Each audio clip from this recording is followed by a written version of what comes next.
Well, good afternoon. I want to welcome you all to our luncheon, and it's great to see you all here. I have to confess, even though I'm here on campus, I've never been in this room. It's really quite lovely. So I hope you enjoyed a little bit of fresh air, and we ordered this weather up just for you. I want to welcome you to lunch. Hope you're enjoying the morning. I'm certainly finding the panels and discussions just terrific in terms of presenting so many wonderful issues on the Arctic across so many disciplines. And I was able to greet most of you this morning. For those of you who have just joined us, I'm the Dean of the Law School, Kelly Testy, and it's my honor to be convening this conference this year, of course with the wonderful Rachel Calander's leadership.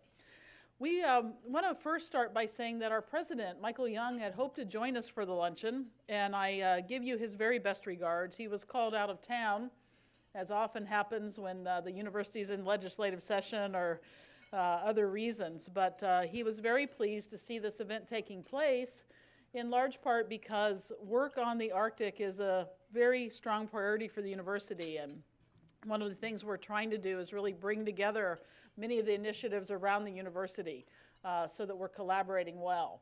And I particularly have enjoyed so much working with Lisa Gromlich, the Dean of the College of Environment here, to do that. And she is going to both introduce our speaker and share a little bit more in detail about some of the great work we have going on here at UW.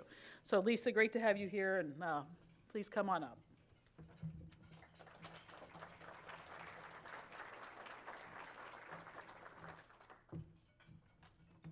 Oh, I'm not sure I want to stand on that.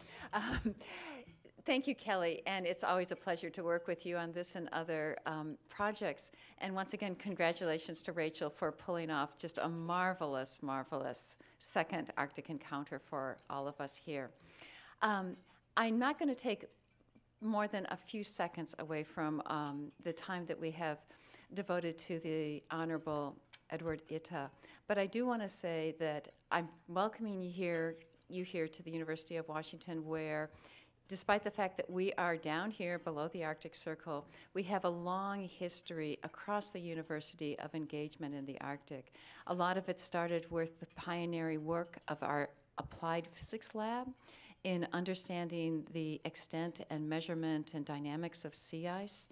In my own college, we have literally tens of millions of dollars of research expenditures that go on in the Arctic, where we are trying to understand some of these complex relationships between sea ice, atmosphere, ocean, grizzly bears, native settlements, and really trying to get at the fundamental science underlying this. We call this our Future of Ice initiative, and I have been able as dean to invest in multiple new faculty positions, postdocs, student fellowships to make our commitment strong. But that's enough about us. Why I'm actually really honored to be up here is that I get to introduce the Honorable Edward Itta. Edward Itta is an Inuit whaler and hunter who loves to engage in subsistence on land and on the ocean. Mr. Itta is a husband, his wife is here, father and grandfather, and is committed to protecting the Inupiat subsistence way of life and tradition. He has served as president of the Inuit Circumpolar Council of Alaska, which is the U.S. arm of an international organization that represents the world's Eskimos peoples. He is a past president and current member of the Barrow Whaling Captains Association, and a past commissioner and vice chairman of the Alaska Eskimo Whaling Commission. In 2012, President Obama appointed Mr. Itta to the U.S. Arctic Research Commission, to which he brings decades of firsthand experience, traditional knowledge, and advocacy for the people of the U.S. Arctic. On a personal note, I want to share with you that at the 2013 Arctic Circle meeting, a very, very large meeting held in Iceland, a number of famous luminary people got up and gave keynote talks. And the one that I remember most vividly was Mr. Itta's address that really spoke to the viewpoint of Native peoples from around the Arctic in thinking about the future of the Arctic, and will forever be grateful for his remarks there. So It's my pleasure to join you in welcoming the Honorable Edward Itta to the stage now.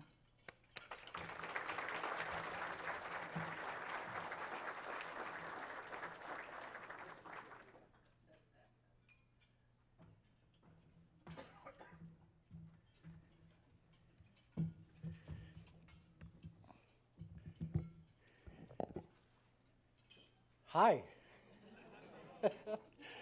How about a big smile to start this nice, wonderful lunch here?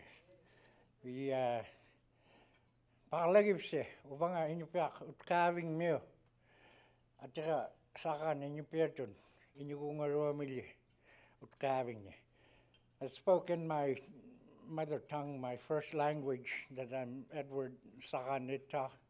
Inyo piak Eskimo, from what is now titled Barrow, which is Utkavik, my hometown, born and raised there, and have lived there all my life, and I hope to do my fellow Inupiaqs and Alaskans justice in the way of presenting a little bit of information and a perspective that only can be given by the people who live there and have lived there for thousands of years. It's my pleasure to participate in the second annual Arctic Encounter Symposium, and it's my privilege to speak before you today. Koyanak Rachel, good job again, as usual, and thank you to the University and the School of Law and all the sponsors that make this happen. I always also want to say there, you probably don't see them, but all the workers that make this happen. I always want to give them the kudos they deserve for putting together something like this. And also to each and every one of you who are here because you have an interest in the Arctic. And I want to start off by having my fellow Inupiaqs stand up that are here with us today. All right, there's 1, 2, 3, 4, 5, 6, 7, 8. Maybe I'm 9, I guess. That's a crowd for us. Give them all a big hand. That's great. Since I became involved in Arctic issues, I know that sounds a little off because I like to say I am the Arctic, a part of the Arctic, a living portion of the Arctic, and I come to you today as an Inupiaq Eskimo, not representing any governmental organization or tribal organization, but as a member, as an Inupiaq of our community in Barrow, Alaska, the northernmost point you can get to in the USA. So, you know, it is humbling sometimes to speak before all the luminaries, as Lisa said, and be able to participate and get more information about what is going on with our homeland. And that is what I call it. It's our homeland. It's a land we love. It's a land we've lived on for thousands of years, since time immemorial, provided by our Creator with the animals and the resources necessary for us to live there. And I'll expand on that a little bit more a bit later, and part of my talk has been I cut back because I'm going to be on the traditional knowledge panel, which I'm looking forward to with my fellow Inupiaqs. I just want to start off with enjoy your lunch while I'm talking. It's no offense to me. I hope you enjoy your lunch. Just don't choke on anything here, okay? So, my father, may he rest in peace, going to be 7 years this March, was born 1919 in a little sod house about 112 miles east of Barrow, born in the tundra, in a sod house with nothing else there. It was them and their parents and the family. This was 1919. And I happened to be listening on KBRW maybe 10 years ago when they always right at the end say, the coldest day on this year was in so-and-so, it was 45 below. And when I heard one time it was 57 below in 1923, and I thought, man, and there was my papa, 4 years old, living out there at Teshikpuk Lake, the largest lake in the region in the North Slope. And it said, man, my relatives were some kind of tough, you know, living by their wits and their skills in the one of the harshest environments on Earth. So we talk a little bit more about that, but back then they lived about as simply as a human could live. They ate only what they could catch. The clothes they had on their back were provided by what they could catch. The heat that provided them warmth was from what they could catch. The light was through their own ingenuity and heat with the mammal resources that they could catch. This was just 1919, just not that long ago. They lived, like I said, in the equivalent of what is now termed a sod hut. My papa never saw a light switch until he was a teenager, and they moved from where he was raised into Barrow because they heard that there was a law that said, somebody said you have to go to school and you have to bring your kids. So that's what started the gathering of villages in central places. Everybody was largely nomadic in scattered villages and places. But my point is that we are, us Inupiaqs, a product of our environment, the land, the sea. We are the Arctic. Often there's been a term called, you are what you eat. You are. And with us it's especially true, and that's why we desire, very simply, clean water, clean air. Protect our resources that have kept us going for thousands of years.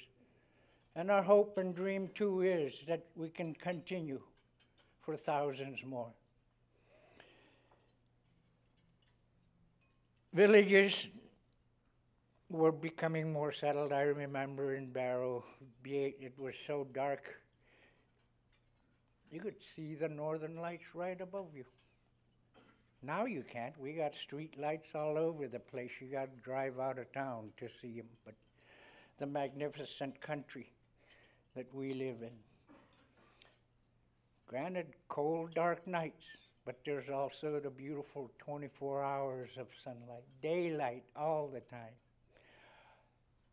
The return of all the animals in the spring, signifying the renewal of life as we have done it. A place where my ancestors are buried and where I'm going to be buried.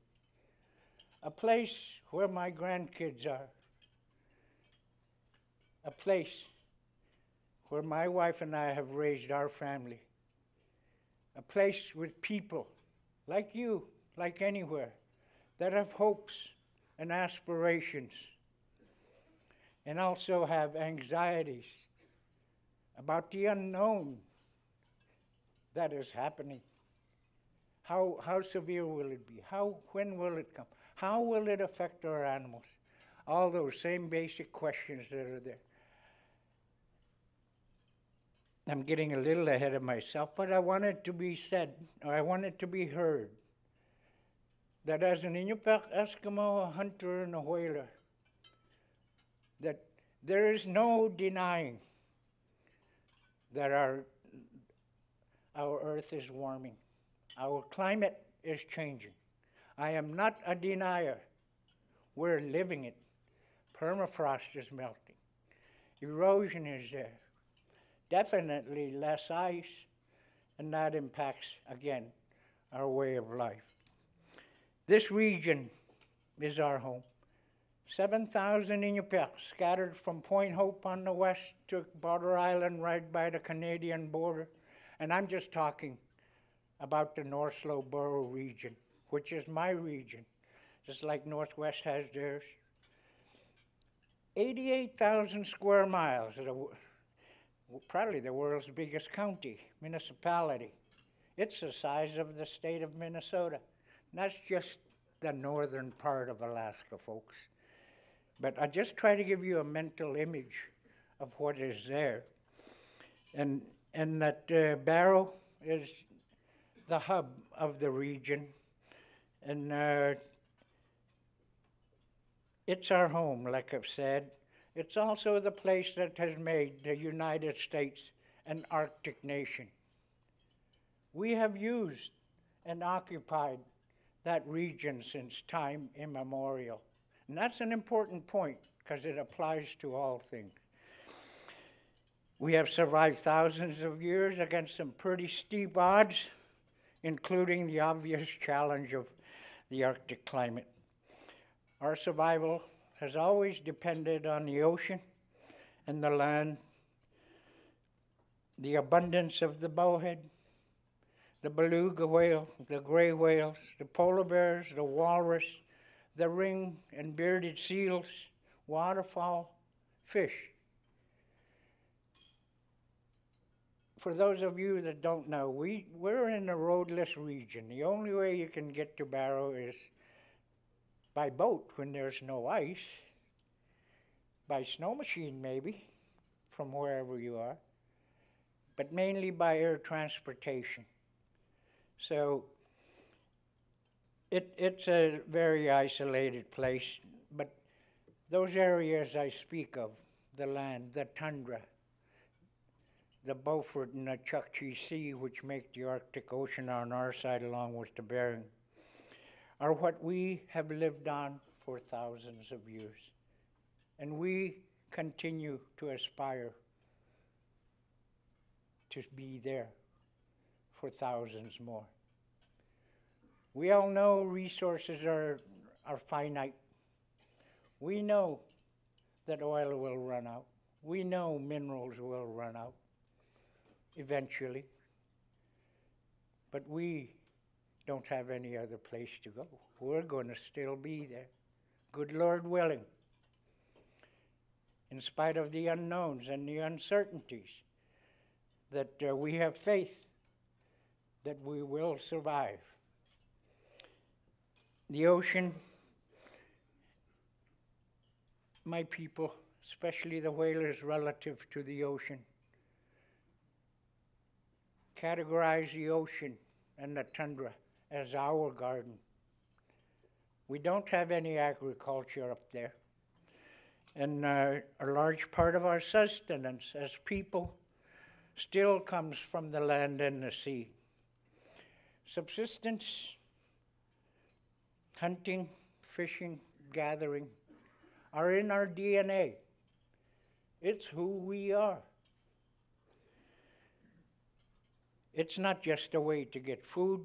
It's a constellation of activities that form the centerpiece of our cultural lives. It's the fabric that keeps us together, especially for the coastal villages in regard to the bowhead whale. We have a spiritual connection to the whale, and we treat it accordingly. For generations, things were pretty constant for our people. Change tended to happen very slowly, since we were tucked away in one of the most remote and to some people forbidding places on Earth. And for people from temperate climates, I could understand that there doesn't seem to be much to love about this place we call home. but to us it's beautiful. Then, North America. North America's largest oil field was discovered late 60s, 68, 69, about 180 miles east of Barrow, close to where my father and our ancestors grew up, and in fact in the area where some of our relatives grew up. Prudhoe Bay. A lot of America's energy came from Prudhoe Bay. A lot of the oil ends up here in Seattle area. So, oil, all of a sudden fueled a new economy and gave our residents opportunities that we had never had before. Oil revenue, the tax base that the North Slope Borough's creation was able to get with mucho fighting against the state of Alaska, against multinational oil companies, Supreme Court, all the way, so that we could have a little bit of what was in our homeland and share the good fortune of the people of the region. Oil supports our municipal government and a lot of other of our municipal government in our region. Certainly the state of Alaska, of which we are a part of, is so dependent on. And now, when our first leaders that helped create the land claims and also created the North Slope Borough wanted a better life for their children, just like us, just like all of you. We want the next generation to do better, have better, no different. And we built schools. That was the first thing the leaders did with some of that money, was to upgrade schools and build schools. And now we operate schools, airports, roads, landfills. We never had a honey bucket. By the way, we love our flush toilets, man. Just I mean, it's only in 20, 25 years, my wife and I were able to have our first flush. So we call it the royal flush, right? I just throw in a little bit here and there. So, anyway, very basic essentials to clean water, sanitation, power generation, health clinics, to name a few. We have benefited from resource development, and I'll get back to that point later. The cash economy, instead of a pure subsistence economy, now the cash economy has allowed us to pay our mortgages, our utility bills, transportation costs, even our own retirement accounts. All this, all of a sudden, man, we got bills, you know. How did we ever survive without bills? Huh? I think about that seriously sometimes. But we know we can't go back. We can only go forward. So it enhanced our ability to participate in subsistence activities with snow machines, boats with outboards, updated hunting equipment, ammunition, oil and gas, and realized pretty soon it takes a lot to be a successful hunter and a whaler nowadays. With the discovery of oil, what has been established as a vast and desolate wasteland suddenly became pristine and promising real estate. Man, all of a sudden we had something everybody wanted, seemed like. So Americans everywhere wanted two very important things that we had in large supply. And it's not just in America. But the two things we had in abundance, oil and wilderness. Oil and wilderness. And those forces that advocate for whichever side they want to be on or that they have chosen to be on. In an ironic twist of fate, some of the best oil prospects on shore turned out to be over in Anwar, the Arctic National Wildlife Refuge. While the NPRA, the National Petroleum Reserve Alaska, has the most abundant and productive wildlife in the region, opposite of what was being proposed. That's a fact. I just point that out. As a result, there's a continuous political battle going on all around us, and our voices, as the original inhabitants, are often drowned out or don't get heard at all in this process. I'm a member of the U.S. Arctic Research Commission, and it's been my privilege to be attending functions with our chair, Fran, along with my fellow commissioners, of all these activities related to the Arctic, and I've been fortunate to be a part of that. Unfortunately, I am only one person, but I will get to that on our need, on what I support as we go into the USA takes over the Arctic Council chairmanship. I try to remind people that we need to be heard loud and clear. We are the people of the Arctic.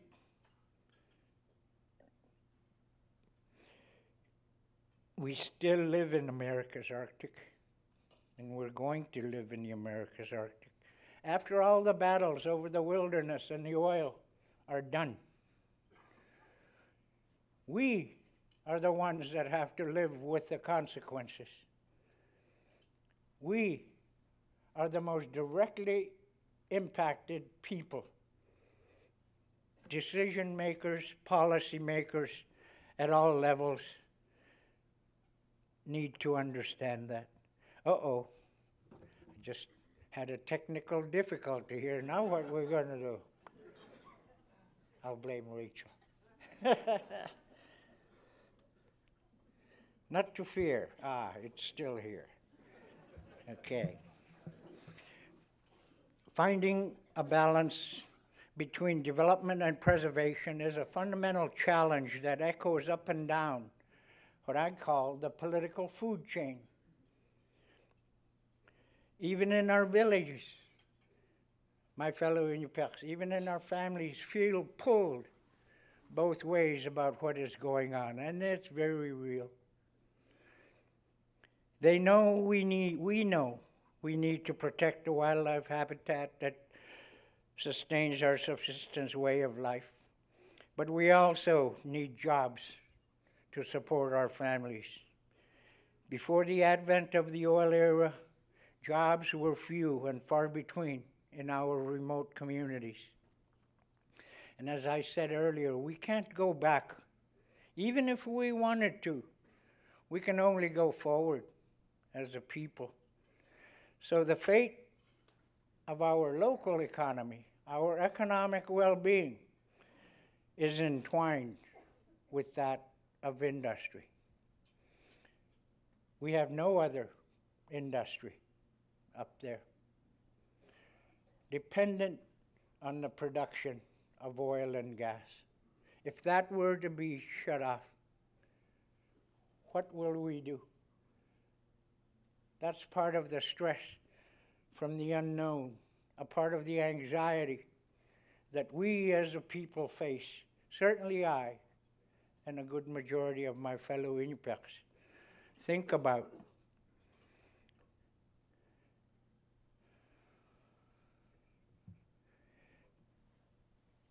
The quality of life in our villages is directly tied currently to the flow of oil in the Trans-Alaska Pipeline. At the same time, our cultural survival depends on the health of the bowhead whale population and all the other Arctic marine mammals, waterfowl, fish, caribou, both culturally and nutritionally. No question that it's a delicate balance. We're living it. We deal with it. It cannot succeed without close cooperation among the stakeholders throughout the Arctic. We've heard global, and I've understood global about where it is, what that means, that we are all citizens of this earth that our Creator gave us. That's our commonality. But to us it seems a little more intense because we live there. The changes are happening. All this, remember 1919, what I said? All of that you could imagine in the space of 1.5 generations. So much that has happened. And I'm not saying it's bad. I'm just telling you what is, and make your own judgments. Because at the end, I'm going to say what I think needs to happen as we keep moving forward on the Arctic issue. Global warming certainly reminds us of that in space, but I'll tell you, it's a little different sometimes than people perceive. Scientifically, it's going up, but my wife and I know last summer was about the coolest, coldest summer that we've endured for a while because the wind wouldn't ever stop. For the first time since our children were little, we didn't go up to our subsistence camp because it never quit blowing. For 12 days, we finally had to cancel our outing because we got to go by boat and cross part of the ocean. And those are the changes that are happening. It's at the camps that we bring our kids and our grandkids, and we share our way of life with them anymore. It's hard now because we're all working as Inuit, as Eskimos. And time, even for us, seems to be just, we are all so busy. But we know it's a delicate balance. But when it comes to environmental issues, we are all in it together. We understand that. Of course, new prospects for oil and gas development offshore only add to our worries. And now we have to face the dramatic impacts of climate change too. I was asked, relate what it means to me. Well, I can tell you right outside our yard, our ice cellar, I haven't operated for 2 years because the permafrost is melting. There's no question about it. Our whole region is sinking. Would you believe that? That's what the scientists say. Who are we to believe? The multi-year sea ice dwindles. The fate of ice-dependent marine mammals, our nutchakarugruk, which are the ring seal and bearded seal, are in question.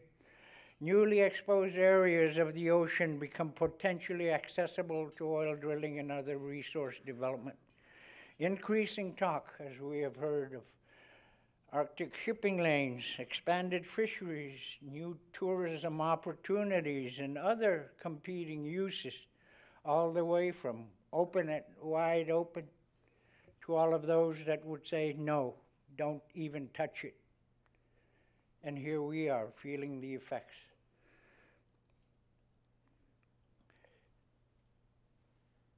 As multi-sea sea ice dwindles, the fate of ice-dependent marine mammals is in question.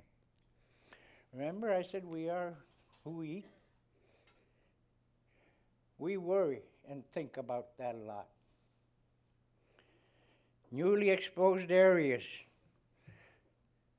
Hannah Shoals, they're now looking to shut down as to be not developed. That's a lot of stress, not only to the people, but to the ecosystem that is being talked about. But we Inuit are practical people, and that's how we have been able to survive all these thousands of years. We have supported oil development in some cases and opposed and filed lawsuits opposing others. But for us, it's an ongoing issue because we don't have a default issue. We don't have a default issue. We got to move forward. We're not in any camp, at least I'm not. I try not to be.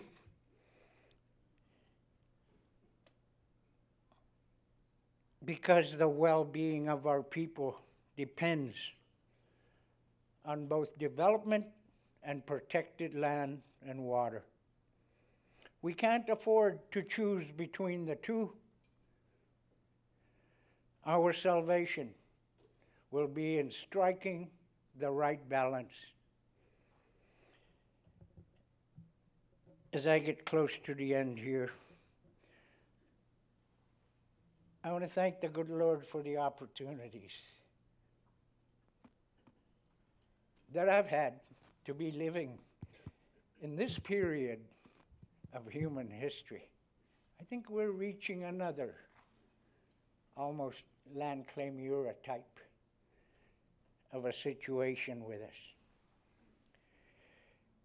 And like any other community or region, all of us Inupiats, as much as we'd like to, don't speak with one voice on any particular issue. But we try to be united in what will further us as a people, our children, as we move forward.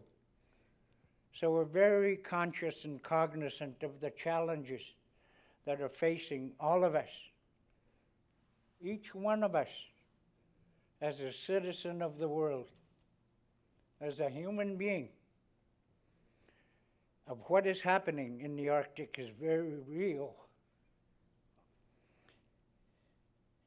And all of us need to make a living. All of us want to protect our Earth. But it seems like sometimes nobody senses, or the greater people doesn't see or sense the urgency of what are we really faced with? Extinction? Wow, I see a few heads come up. Yeah. If we're not careful, that's where we're headed. But we better try and understand as hard as we can and keep science moving forward and deal with the issues, even though they seem beyond us. Arctic Council, 8 nations, international boundaries. Our animals know no boundaries. I am glad Arctic Council took Inupiaq Circumpolar Council's title of what started as one land, one sea, one people of the Inupiaq, stretching from Greenland to Russia through Canada, and say, we need to spread the word. The other thing is, all of this is going on.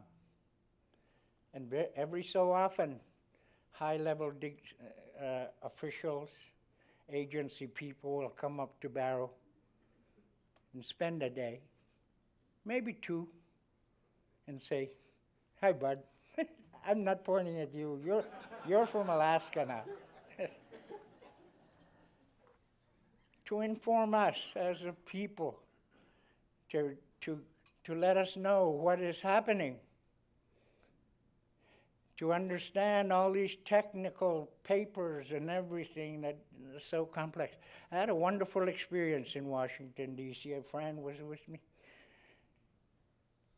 Finally, somebody explained how the polar vortex affects people, right, Fran? First time I'd ever heard, and I said, that's what I want. Those complex issues told to my people in terms that can be understood and what is going on, because it is complex. We do know, as Inupiaqs, that the fate of the Arctic cannot legitimately be decided without our view, without our comments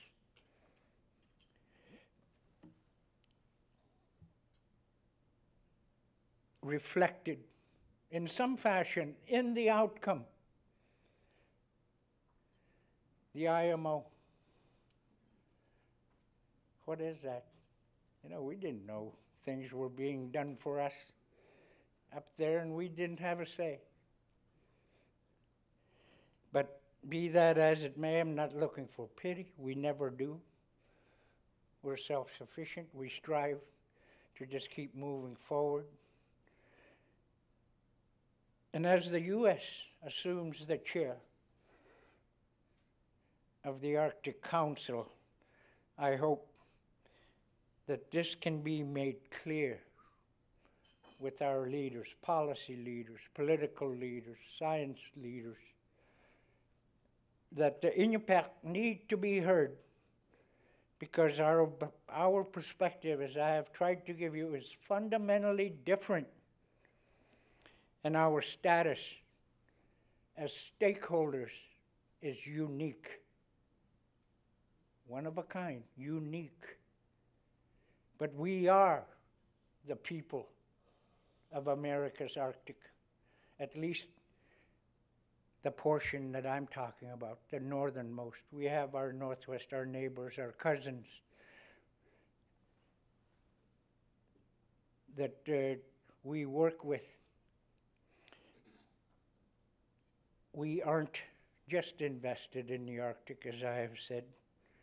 We're a part of it, we're proud of it, and we will always be a part of it. And Kuya Nakpak, thank you very much for your time and attention. May God bless us all. Kuya Nakpak, thank you. I hope you had a good lunch, huh? Thank you. I think we'll be open. Yeah. My goodness. Thank you. Kuya Nak. Thank you.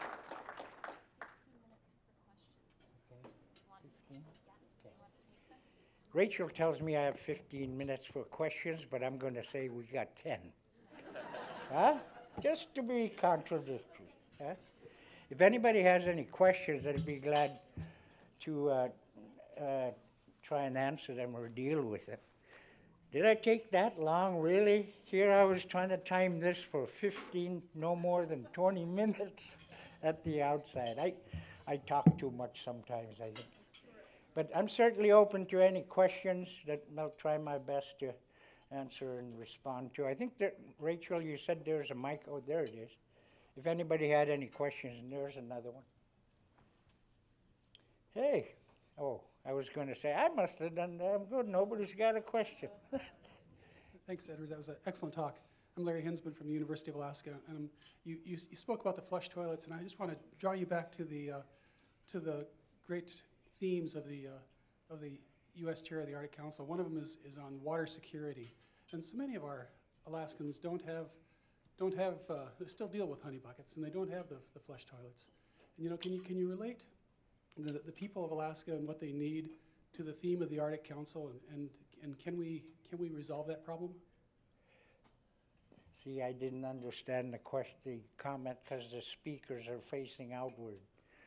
So,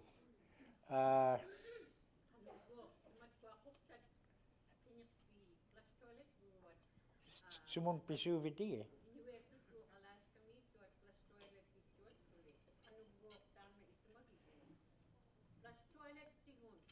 Suruak.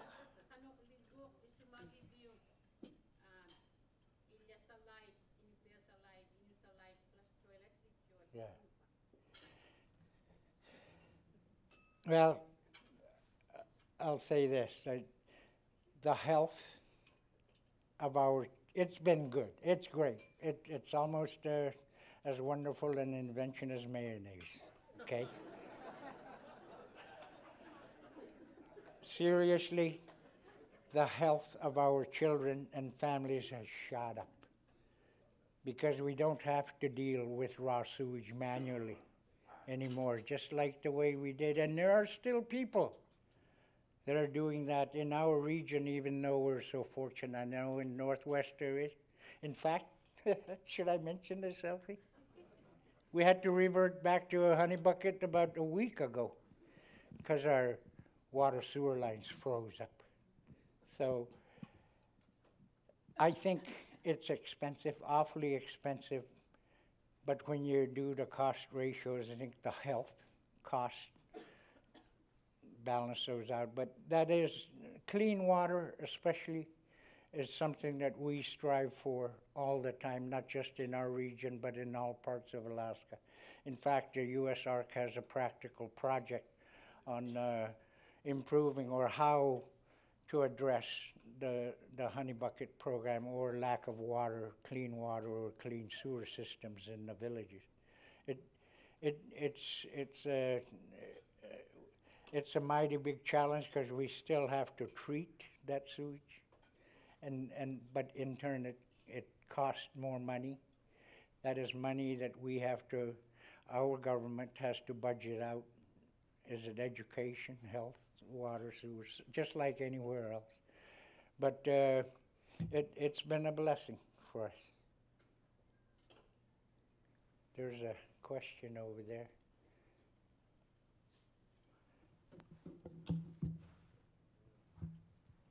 Thank you. Thank you for this mind-blowing speech. Really, as a Southerner, I cannot begin to thank you for the testimony you give every single time I see you at every single conference. You give the same brilliant testimony. It's fantastic. Right. Anyway, today I have one question. We will tackle it a little bit later this afternoon, but you said that there is only one industry, broadly speaking, in your community. Don't you think that there are many opportunities that are emerging in the NBIC sectors, the clean tech sectors, even in the water sector? Do you think that could be, these new industries could be profitable for your community in the future? Oh yes, and we welcome any kind of opportunity like that, because if there's anything I think that my fellow Inupiats will agree with me on, is that one of our strengths is our ability to adapt to change. And that's the one constant that's there all the time, regardless whether it was 100 years ago or not. It was change. The climate's changing, the animals changing. So we're very adept at that.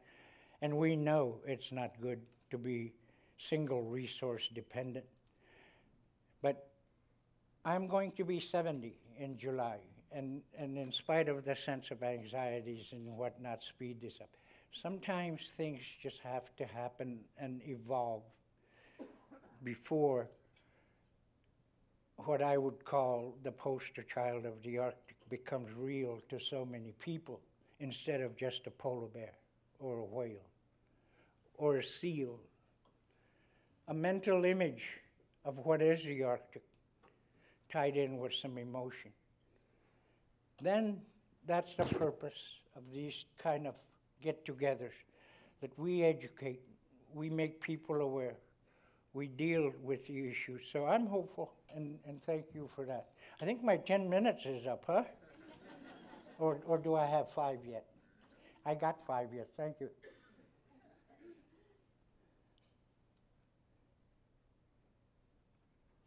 Three, two,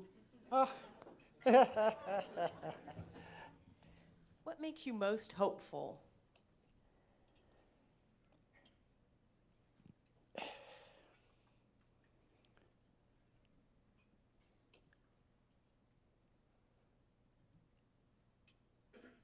That humanity will step up to the challenge, that we have faith in the human race that we are a part of. And that makes me hopeful. Things like being a part of the U.S. Arctic Research Commission and our priorities we try to put together to give to the President and Congress, one of which is what is the Arctic Council is going to try to do now. And that is to get the message out in a way, in a focused way, because there is so much related to the Arctic in all disciplines, categories, that needs to get sorted together. The deniers versus the ones who want to go save the world. Never mind us small people. Never mind the minority. That seems to be what we're going to get above and beyond that, and that's what gives me hope. Huyana. We have another one over there? Yeah. Uh-huh.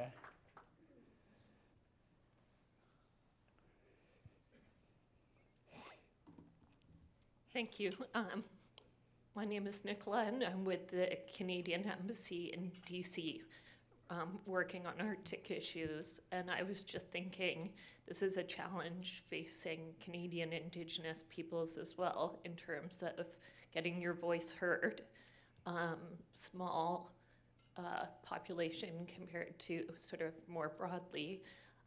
What do you think people could do, governments, NGOs, whatever, to ensure your voices are heard more loudly, either in the Arctic Council or sort of broader Arctic issues? Thanks. Oh boy,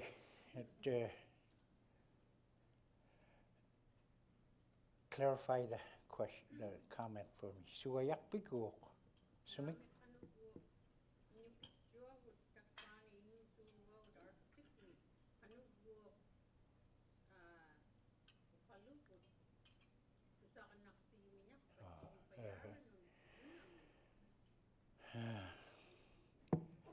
I don't have any earth-shattering or mind-blowing solutions other than Inuit Marda, our elders, our fellow Inupiaqs, our fellow Eskimos, our fellow Alaskans, Arctic friends, keep doing what we're doing. It's amazing how we get so sidetracked on all these issues and to our own causes. And tribalism, which is another category I took out of here, because we all want to take care of our own, whatever category it is, not human or not. But what I can answer to you is to speak loudly and clearly of what it is the Native people, the first Alaskans, the first Americans, the first Canadians want. What is in their hearts? How can we feel a part of this? How can we be a part of this and in a meaningful way? I get frustrated too that I just want to put my hands up in the air and say, what's this old man doing with this stuff now? But we got to keep going. And we are going to keep going. And I welcome and thank all of you who have participated and urge you just to go out and speak.